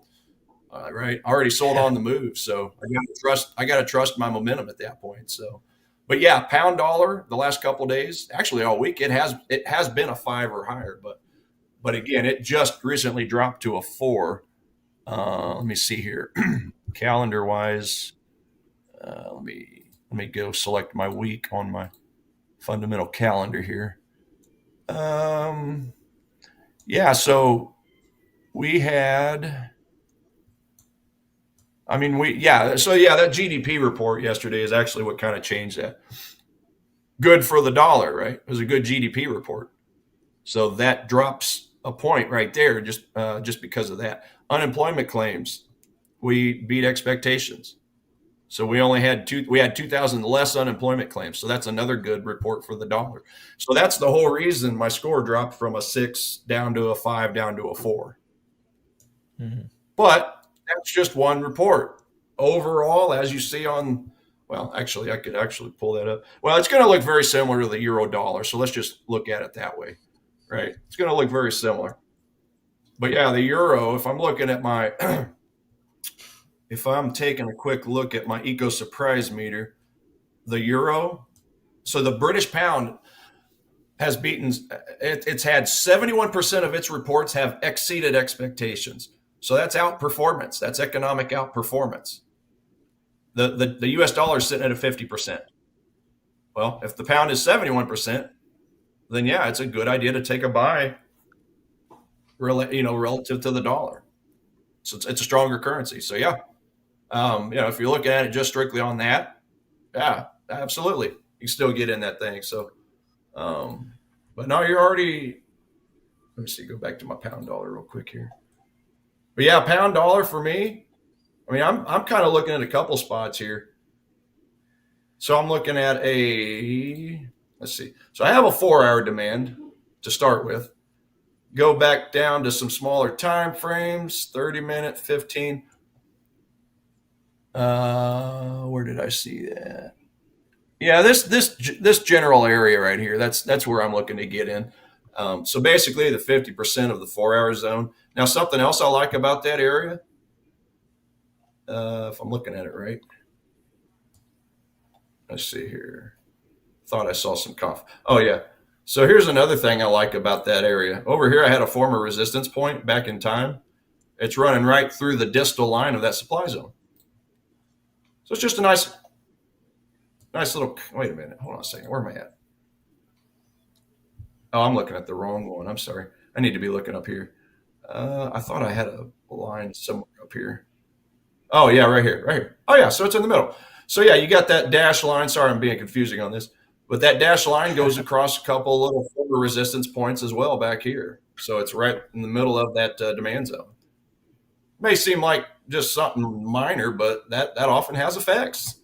Resistance often becomes support, and vice versa. If I can get that right in the middle of one of my supplier demand zones, it's just an extra confluence. It's just nothing more than an extra odds enhancer, not a guarantee, but just an odds enhancer, right? So, yeah, it's right there at the proximal line of this 30-minute demand, but right in the middle of the 4 hours. So that's why I've got an alert set just above that, so that when it hits, gives me a minute or two to do a quick jump onto my broker formulated trade and look for a bullish engulfing candle or something with a pin bar or a wick at the bottom. Preferably with some volume spikes like what we saw right in this area. So that's where I'd be buying. But yeah, as far as where you're at currently, look, you got a 10-minute demand. So I could definitely see this bouncing and continuing up in your favor. Continue to pay you, continue to add to your unrealized profit. But yeah, ultimately, if you've got to take profit up here, that's a pretty good trade. I can't criticize a single thing about that. You're in line with the fundamentals, the sentiment, nice. Right? The big banks, the institutions, and then the technicals. So good stuff. It is nice. It's a very nice. It's very nice. Can't avoid whenever it's possible to do that. Just can't avoid it. Gotta do it. Must do the Yep. Borat voice. I have a friend that does it just absolutely perfect. And because he would do it all the time, I kind of got to doing it sometimes too. It's ridiculous. Yeah, it's hey, All right. gotta have fun. Yeah, absolutely. Take a quick look at a few other alerts I have set here. U.S. oil. Yeah, I still want to sell this thing. I have got this 4-hour supply. It's a little further away up here. I've got another one here on a 2-hour, I believe it is. Yeah, 2-hour supply. So we're not too awful far away from that, but it still might take another day or so. I'll probably look at that one more so on a Monday because, at this rate, it's going to hit by end of day tomorrow. Let's just assume this little price action is consistent, right? Yeah, it probably won't be hitting this week. So that's more of a next week play on a 2-hour time frame. Dow 30. So again, all the indices, as far as the fundamentals are concerned, are split down the middle. So I'm not really getting a bullish reading on that. It's basically going to be about what kind of technical setups can I scalp, can I jump into on some smaller time frames. Dow 30, I have a 5-minute demand right here. Loving that. Just a nice, beautiful move up. Kind of broke this little high point here. Decent volume, for a scalp. Pretty decent. That's that option. Now, further below, I have a 15-minute demand that I kind of like a little bit better, to be honest, because we had a little bit better volume right here. So my first choice, option A is see what happens if and when price hits this area. Do I get a bullish engulfing? Do I get some volume spike? If not, I'll just let it go. Get down to my 15-minute demand here. Same thing. Am I getting a bullish engulfing on a 5, a 10, a 15-minute? Am I getting volume? Preferably VSA candles down here are like 2, 3, 4 times bigger than the more recent candles, which ain't going to be too hard because the Asian market's kind of dead. And just buy it up. Just buy it up. Find a supply zone overhead to sell before it touches it. So, yeah, there would be a good example right there. Just looking at it on a 15-minute time frame. Got this little bit of supply right here that could cause it fits. So as long as I'm out of the trade by then I won't have to worry about unfilled orders pushing price back the other way. And that's really not even an intimidating supply zone because, as you can tell, that's at the start of the Asian session with no volume. But, at that point, if I get a nice, 3-to-1, 4-to-1, no sense in being greedy. I'll just take the quick little profits, get the heck out, go find the next setup. Yeah. No need for the greed. No need for the greed. Yeah. CAD Swiss getting a bearish signal as well. Got a 30-minute supply zone, 2 of them up here. Let's take a look at these real quick. Okay, there's supply zone number 1, really nice sell-off. Supply zone number 2, decent sell-off, but that is kind of the origin of the overall move. So definitely interested in seeing what happens when we get up there. I'm probably going to ignore this one. You know what? I still want to see what happens when it hits. So I'm going to bring my alert down so I can see what happens on this one here. Same thing. I got to see some engulfing candles, got to see some volume. If I don't see it here, I've got another option up top, which honestly is probably going to be my favorite. I will say the NASDAQ is starting to make a little bit of a move here. I don't know if we want to quickly switch to my screen just to see if it actually makes the move real quick. Let's see what you can. Yeah, okay. It literally wicked down. The NASDAQ wicked down like 4 points, so like 16 ticks within a millisecond here. And I'm wondering if we're going to finally start to see the push occur because we've had a lot of buyers kind of get trapped up at the 23,730 area. And I'm going to actually I need to move. I've been trailing my stop essentially above the 50-period EMA, which is current on the 1-minute chart, which is currently at 23.70, 23.730 and 3/4. So I'm just keeping myself like 1 point above that. But now we are trying to reverse, but nope, looks like sellers are still in control here. Yeah, here we go. Looks like we want to go now. I am going to actually move this stop to the break even at this point. Right. Yeah, this is going to be at break even. We should see some continuation here. I mean, come on. The sellers are dominating at the moment, and I don't see any reason why they won't continue this. There's no big bid orders down below until you get to like 23.709. So kind of close to where my take profit is. I might have to be patient here and just let it play out. I mean, it's only 3 MNQ contracts, so I'm not like in some huge risk or anything. So we can just kind of let this go and do its thing. I thought that we might see some bigger candles here just because of that wick action that I saw and some aggressive selling deltas I was seeing on the order flow here. But it's nice to finally see the breakdown occurring. How short-lived it is, it soon will be figured out. Or maybe not. Maybe it'll just keep happening and we don't have to worry about it. We'll get hit at target profit and it'll all be great. But yeah, so come on, keep pushing. Drop it like if it touches this little purple area and then reverses, I will just laugh so hard. Oh, okay. Throw your phone. I mean, essentially, I'll run through my window, my living room window, if it happens. No, I'm just kidding. But okay, do I need to trail? Nope. Don't need to trail. If I was in a regular NQ contract right now,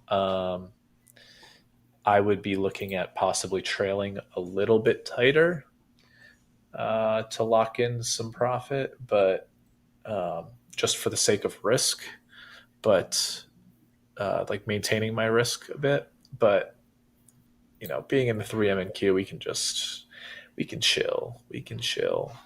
Let it do its thing. If it comes back, stops me out for the smallest of coffee wins, then so be it. But yeah, that's one more cup of coffee than you had. Exactly. Right now, I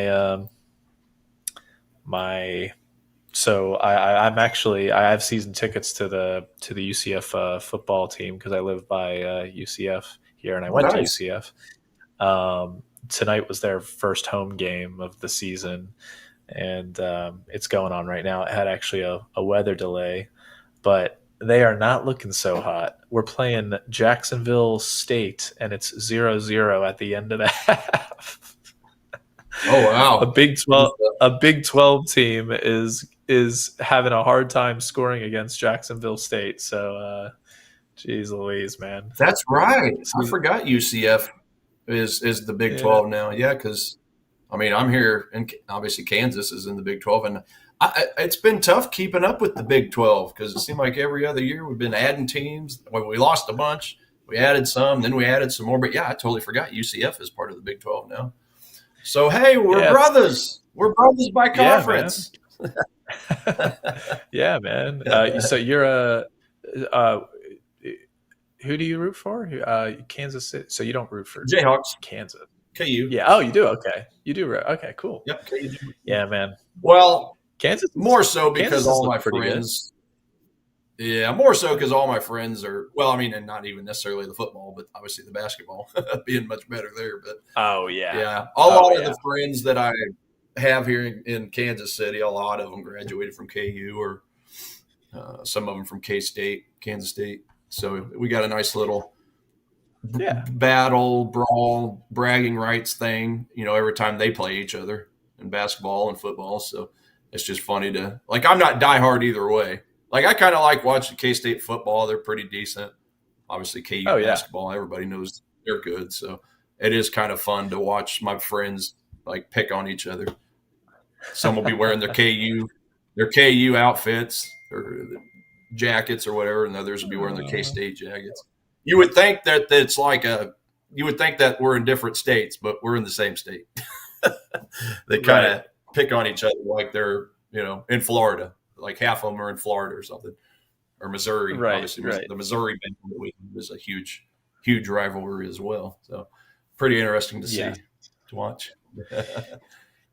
Yeah, man. I mean, I yeah, UCF I think is on I think we've been in the Big 12 for a little while at this point, like a few years, but it's it's been mediocre to start off. But I mean, I guess that's how it is. We don't have the same amount of money as the other Big 12 guys do because of Right. like the contract restrictions. Like we haven't been in long enough to be able to get as big of a piece of the pie for recruiting and all that stuff. But soon enough, things might turn around for the program.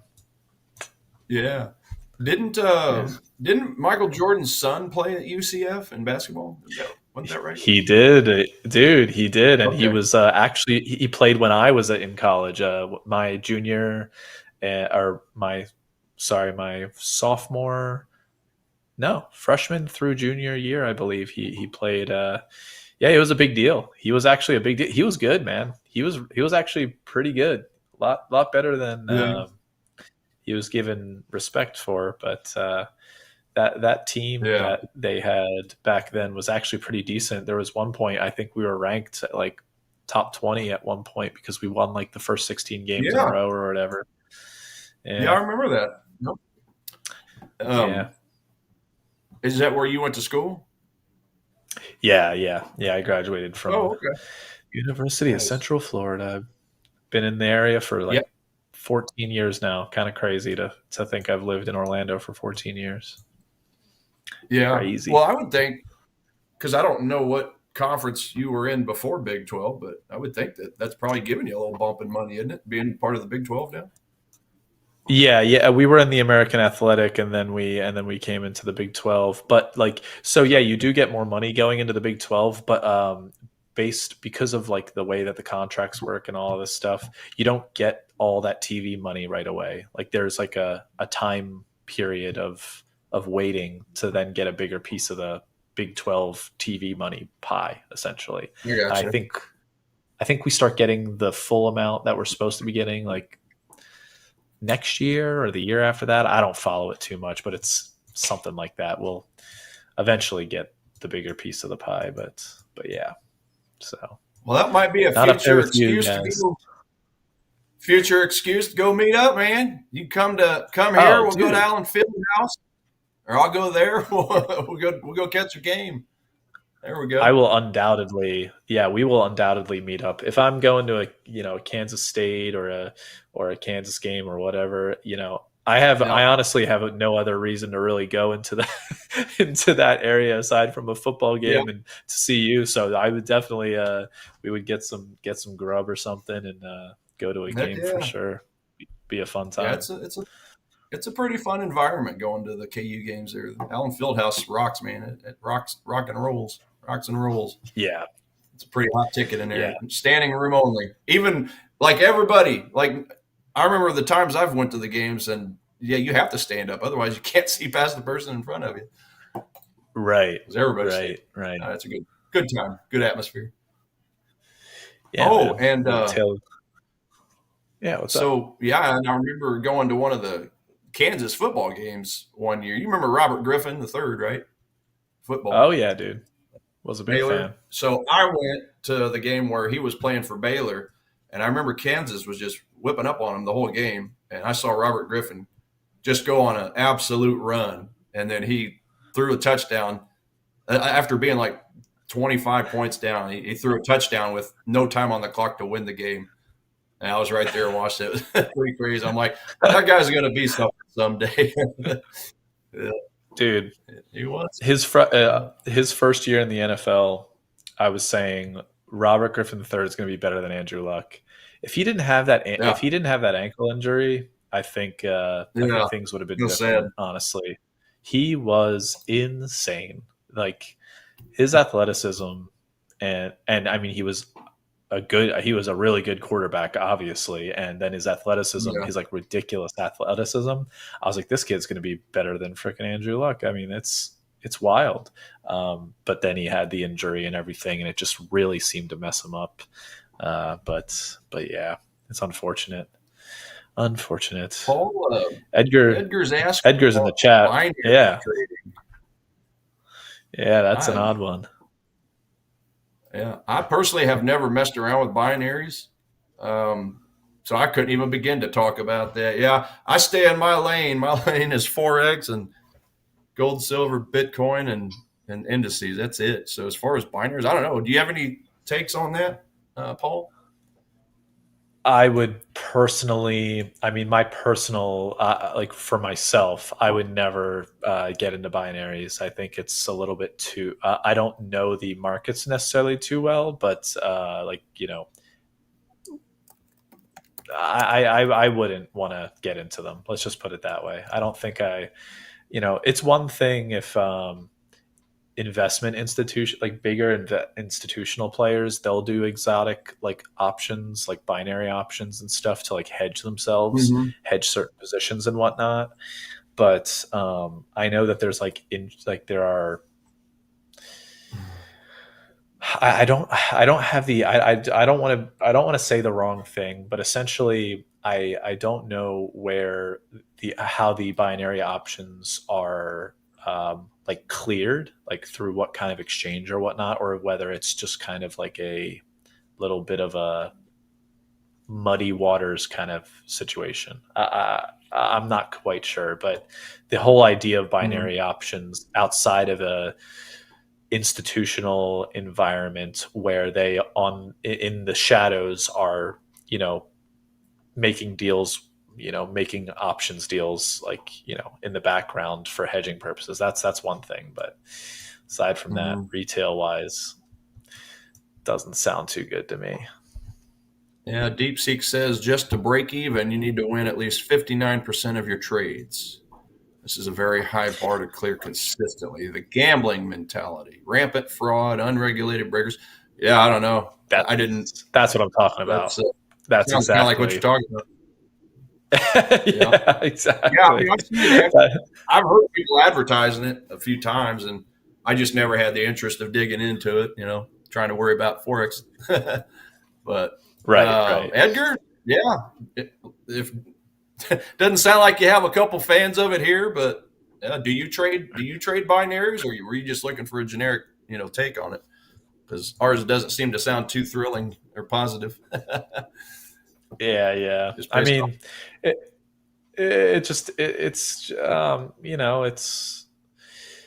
it's not that, like, I don't know. Maybe there are people that, like, there are retail traders that do binary options and they do well. I mean, good on them if they do. But it just feels like this is what I say a lot of. Like, this is kind of what I say, not just for like a situation like this, but for a lot of things.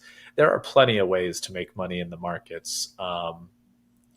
If there's a less risky and odd jobby kind of way than, like, these binary options markets, I would just go with something else. There's plenty of other things that we can study and get into and learn to then make money off of. So that's just my personal opinion, though. Yeah, no, that's kind of what I'm looking at here. Yeah, because it basically says if the payout is 70%, you get $170 back on a $100 win. This means if you win one trade and lose the next, you are down $30. So Just to break even, you need to win at least 59% of your trades. Yeah, I don't like the number. I don't like the odds on that. It's hard as hell to get a 60% win rate on anything. It's hard to get a 50. Yeah. It's hard to get a 40 for most, right? So, yeah. I'll skip that to the very bottom of the list of things to, familiarize and study up on. I got futures. Right. I got some options I want to figure out. Obviously, I'm going to look to get back into my penny stocking after my morning streams, right? I got a lot on my plate, so we'll leave the binaries for other people. Yeah, exactly. And even like I used to say that, like when crypto was getting really hot and whatnot, I would say, and this is not comparing crypto to binary options. I'm just saying, generally speaking, like a newer market that I'm not like I didn't really know much about. I kind of would say, something similar where it's like there's a lot of ways for me to make some money. I don't have to rush into crypto and start trying to make trades without having too much knowledge of the industry. I'll kind of just let it to the wayside, and as I get more interested in the topic and I do more research and whatever, then I'll consider getting into the investing side of crypto or trading or what have you. And then now, like 3 years later, here we are. I made my first purchase of a cryptocurrency like a week and a half or 2 weeks ago or something. So yeah, I remember talking about that. So that reminds me. So how we were talking oil the last couple of days, right? Our problem child. Me and Michael were call it our problem child. So he got into into an oil trade this morning for the first time. Oh, wow. So, all right. Yeah, because I was kind of giving him the feedback like, oh, no, that was with Coach Tony. I forgot. That was Coach Tony I had this conversation with last night. But yeah, it was, we were talking about just, having a tough time figuring out the oil market, the charts and things, because again, we trade similarly, but we have different setups, different ways of getting to the same thing. And so I did some research on just use DeepSeek, and it basically said, it said a few things, but one of the main things was use higher time frames. The higher time frames work way better on it, even more so than most assets. Heavily driven by the news, the fundamentals. And it picked on me. It said it doesn't care about your neat looking zones. Talking about my supply and demand zones, because I was factoring in and letting it know I trade some supply and demand. And so it was just kind of funny how it said that, but it basically said, look, higher time frames, make sure you're buying and selling around the 65 numbers, 70, 75, the bigger psychological numbers. So staying away from the 62, 63, 67, that type of thing. But anyway, I was explaining all that to him. So he looked up on a higher time frame on a 4 hour for him, because he normally does 1 hour with his trading style. But he jumped up to a 4 hour, and he found a setup right away. So he got in it. And then lo and behold, like an hour later, his 1 hour time frame set up. So I think he actually added to it, because the 1 hour synced up with the 4 hour. So we're joking. We're going to have to throw a party just because you got into an oil trade for the first time. It is cool to be able to get into like a product you've never gotten into before. It's kind of exciting in a way. Like if a setup of yours does come about and you're able to get into a new product, it is kind of cool. Like I'm glad that he was able to. I mean, that's pretty awesome. I have some fond memories of crude oil trading, or starting my crude oil trading way long ago. So that's awesome. Yeah. Glad. You think he'll be trading it more or no? You think he'll continue to trade it more, or you think he'll add it to his ticker list? He looks for the setups every day religiously, just like any other Forex pair. He just said it just he'll plot everything out. They just, for whatever reason, the price action never does what he needs it to do in order to get into the trade. And I said, yeah, it's the same with me. Like I'm always plotting supply and demand zones, but it's just hardly ever reaching. And then finally, it did hit a 15-minute supply for me. Late last night, I think it was. So yeah, I didn't get in it. I'm just studying it. I'm basically just studying oil. I'm not too interested in getting it on specifically lower time frame trades. If I get it on a 4 hour, yeah, I'll go ahead and jump in it. I just haven't had anything set up. It just won't do it. It just will not Yeah. get my reverse or get my retracements into the zones like everything else. So, but yeah, just looking at oil now, it looks like it's going in his favor. So that'll be probably the first thing we talk about in the morning. How his gold trade's looking Beautiful. good. But yeah, that's awesome. yeah, the Nasdaq is slowly rolling down here. It is ever so slowly doing it. We just actually had some relatively larger sell volume just come in there to get down to 23,718, but we popped up immediately, and I am wondering if we, sellers should jump in here any second now and try and push back down, but sitting in these grindy moves just gets a little tasking of the patience, I must say. This is one of the longer trades I've been in. I've been in this trade for, actually, we're coming up on an hour. So one of the longer trades I've ever been in, to be quite honest. So that's two nights in a row, right? The last time you had one for what, over an hour, wasn't it? We made something like that. You broke your personal record for longest trade. Right. Yeah, I got very close to it, or it's because I think the longest I've really ever been in a trade was like somewhere around 2 hours, like not exactly 2 hours, but maybe like an hour and 45 or something like that. So yeah, this is definitely rivaling some of the longer trades I've ever been in, to be quite honest. I would love to just not be in a trade this long, but this is kind of like what the overnight markets is teaching me a little bit at times, how to be a little bit more patient, let things work out. I said it like almost an hour ago when we got into the trade. I said how this might just be a little bit more of a grindy session downwards, and that's just, it is what it is. Not going to make some crazy amount of money. If I got into a regular mini contract, we'd be up roughly $200 at the moment, but we're only in a few M&Qs, just trying to manage the risk a little bit after a little bit of a rough day on the trading. So nothing wrong with that. But yeah, this is a good test of my will to stay in my conviction, like my trade with the conviction and whatnot. I'm enjoying this. So basically Asian session is kind of helping out on the patient side of things. Yeah, for both. For sure.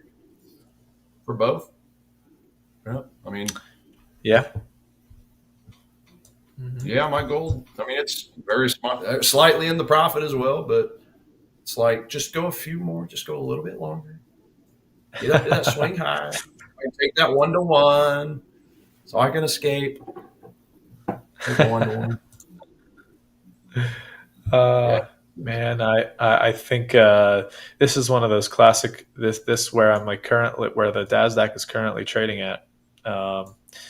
Again, another hammer doji appears, but there's nothing crazy on the order flow telling me that there's going to necessarily be a reversal. So it's kind of just chill out, just let it do its thing. Keep your stop where it is, above the 20, or that I have it on above the 9 EMA now.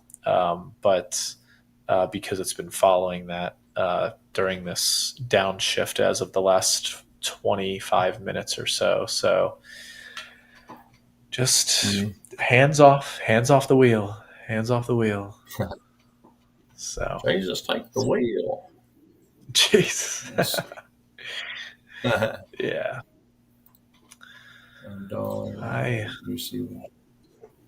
20. What else do we got here? Maybe I can quickly take a look at gold again. I haven't paid attention much. Yeah, that was a poor short on my part earlier today when I went to go take that continuation short.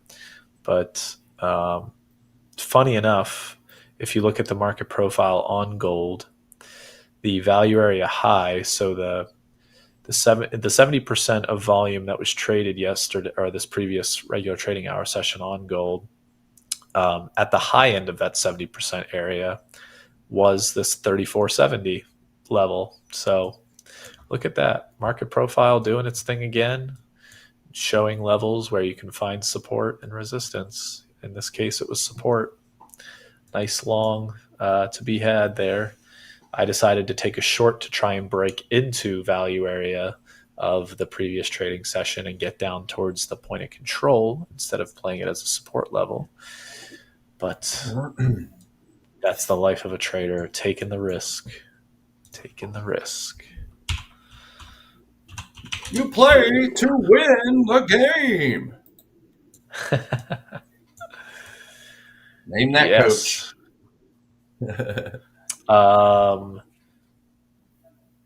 Ted Lasso or the guy from the UCLA Bruins. No, he used to coach the Chiefs. I don't know. Herman Edwards. No idea. Dang. Oh, you didn't know that? Oh, yeah, he used to coach the Chiefs, and he coached the Jets for a long time as well. And among other jobs. I can't remember. Recently, his last job was with ASU, right? With Arizona State University. Oh, I don't even know. I just remember seeing him on Sports Center, like doing Sports Center sometimes, commentating on Sports Center. Yeah. Or the highlights and the news and quarterback talk. You're playing to win the game. Yeah, he had a relatively short stint. With ASU. It was not a good one. Pretty bad, to be quite honest.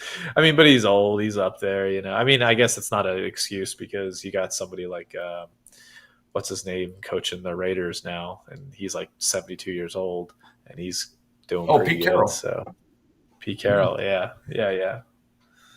exactly. Yep. Niche Crazy in the chat. What's up, man? What's up? It's crazy. Another day of paradise, man. Niche. We got about 6 minutes left, but what you trading? If you're looking at anything, let us know real quick. I'm still in a tiny little gold long. Just trying to get my simple 1-to-1 so I can get out of here. Silver dropped into another one. It actually looks like it looks like the NQ is maybe going to make a reversal here. Looks like it might. See that now? Did you catch a bid? Actually need to. Well, yeah, it kind of looks like sellers are finally possible. I need to move my thing up one more tick, actually, believe it or not, the stop, so that it can actually be above that 9 period EMA there. But right, the sellers look like they're kind of just up. Yeah, there it goes. There it goes. Is it gonna go? There it goes. All right. Not too shabby.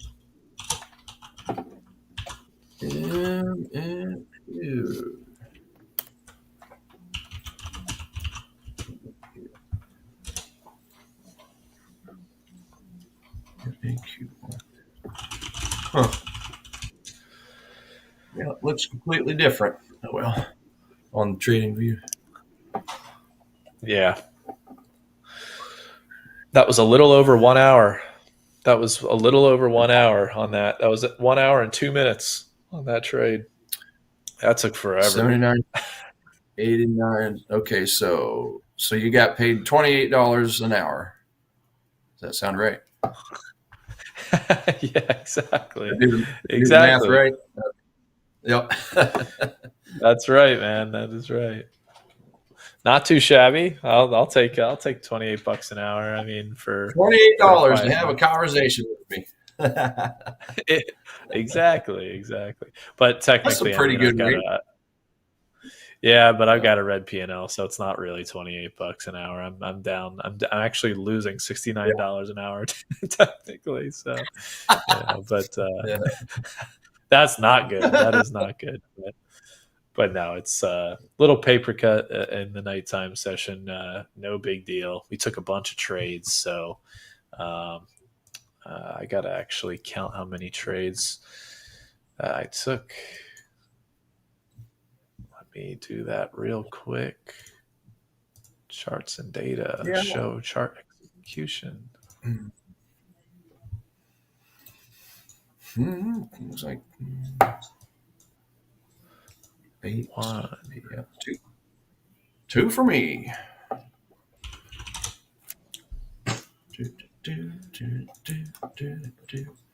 Yep, calling them scalp trades. Scouting out price action, testing these levels out, these time frames. Yeah. I like it because you get to talk the strategy, you get to talk the risk reward, the management of it. Yeah. While dipping your toes, dropping your toes in, right? Yes. Very, very true. I like I was saying, this is these sessions, we're both, I think, just learning different, like, I guess you could say, kind of like softer skills of the trading game. Mm-hmm. You're learning how, like, for me, I emphasize how I'm just learning how to stick in trades more and not feel the pressure um, to get out of something early or what have you. You are learning, you're learning different products. Like, we talk about different products, and you're even getting into the shorter term time frames now, and looking at new time frames and whatnot. It's a lot of good stuff. We've been enjoying it a lot, for sure, and I think we're just going to continue to evolve here, and we're going to get better and better in these overnight markets. And eventually, you'll see me trade the Nikkei, and I'll be trading, a Forex pair or two, and you'll be eventually, at some point, maybe be able to get into some futures stuff a little bit, dabble in the futures, and be good evolution. Yeah, that's it. I mean, adjusting to this trading session, also obviously adjusting to the European one in the mornings for Forex Fire. It's been a lot of sitting and watching, sitting and learning, sitting and studying. But yeah, it's just time to start getting into some of these trades, even for just microscopic risk, right? Just to get in there and get comfortable with the time frames. Because my edge, again, my best edge is on the higher time frames. But as far as coming down to these smaller time frames, best way to learn is just to jump deep, jump in the deep end, jump in the fire, man.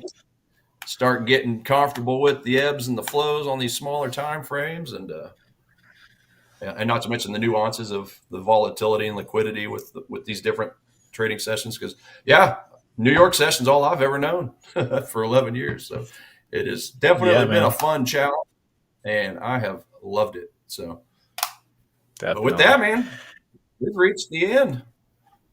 It's about time. Definitely. Everybody, chat, thanks for joining us. We appreciate the company. Coach Tiger, it's always a pleasure. I will see you Monday night. Or no, maybe not. We might not have a quiet market session Monday night. It depends, because it's Labor Day. So we will know that sooner than later. But if I don't see you Monday, I'll see you Tuesday. All right. Everybody, take care. Have a good night. And see you soon. Enjoy. Later, Tiger. Later, man. Hola Prime. Trade with transparency.